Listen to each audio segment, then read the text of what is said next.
On va se toucher quand même. Salut, ça va? Ça va. Bonjour. Coach, Bonjour. vous allez bien? Très bien, vous-même? Merci, ça va. Ok. Bon, on ne peut pas toucher tout le monde, mais on va prendre place. Prenez place. Merci. Prenez place. Bonjour.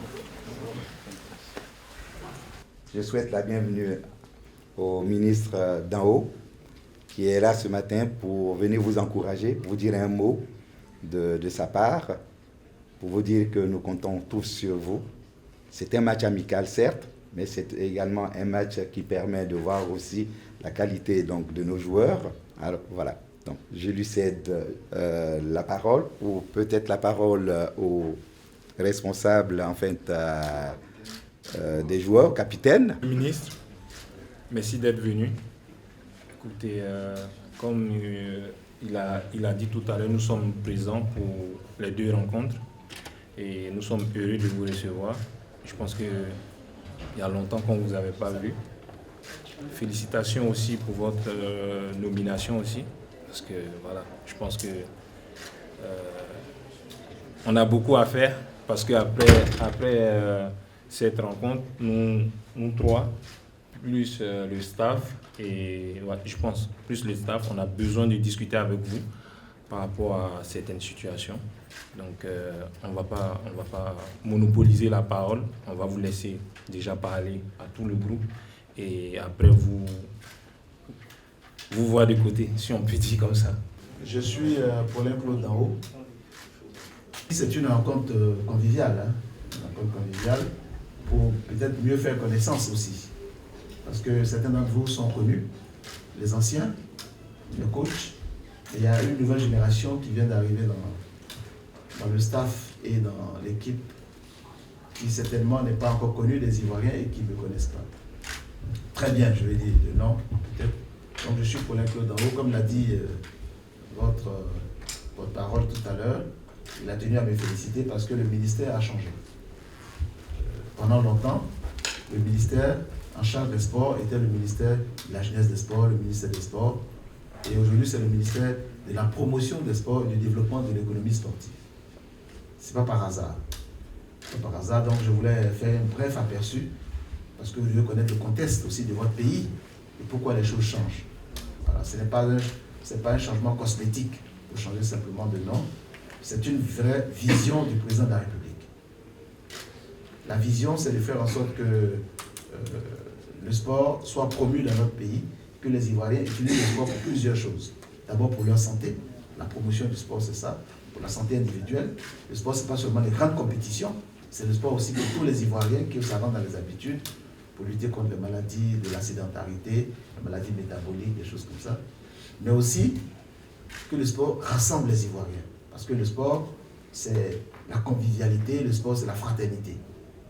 C'est vrai qu'il y a la compétition, mais le sport, c'est surtout ça. La promotion du sport, c'est ça. Permettre aux Ivoiriens de renforcer leur cohésion sociale et d'arrêter de se regarder en chaîne de faïence, d'avoir des arrière-pensées et de dépasser tout cela.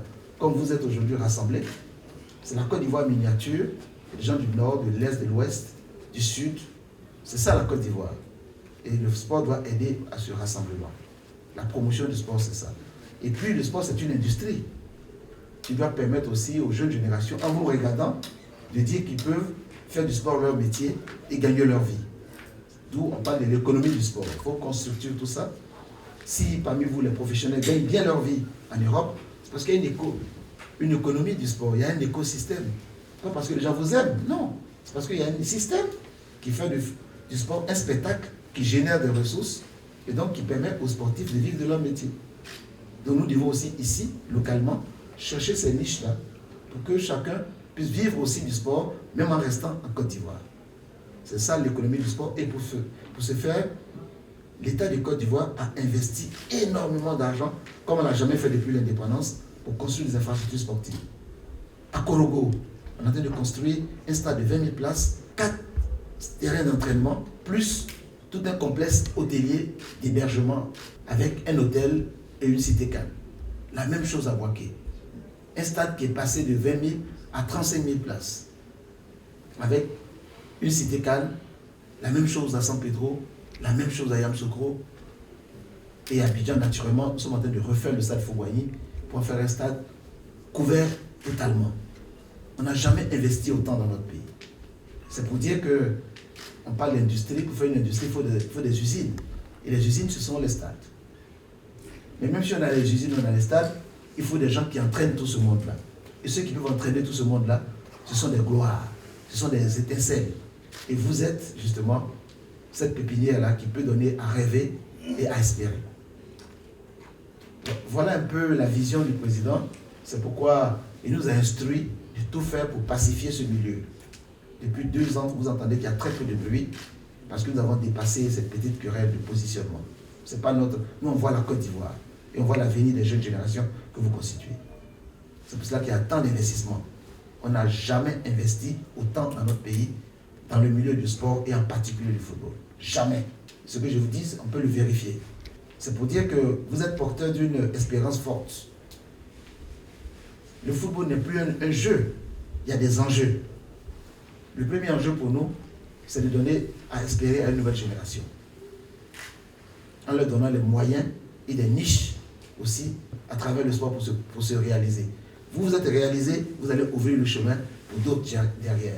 Tout le monde ne deviendra pas Serge Aurier, tout le monde ne deviendra pas Franck Kessié. Mais le fait de savoir qu'ils peuvent devenir cela ouvre des chemins.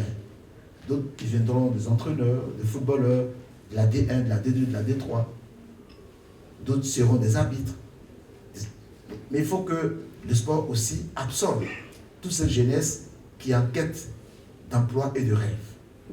Et non pas aller vers la désespérance, vers des aventures incertaines.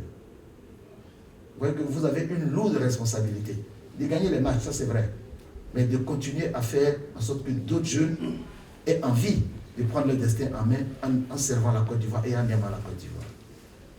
Voilà un peu le message que je suis venu vous apporter. Pour vous dire que, bon, il y a des soubresauts dans le milieu du football, c'est naturel, mais nous avons ça d'être réglé. Et vous participez à ce règlement.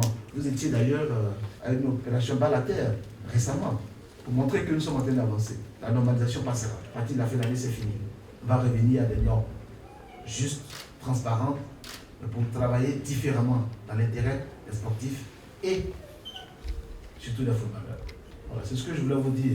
Moi, je suis votre aîné, votre frère. Nous sommes dans une vision de servir notre pays, simplement. Tu vas nous remettre un polo du projet Balater qui consiste à réconcilier tous les acteurs du football ivoirien.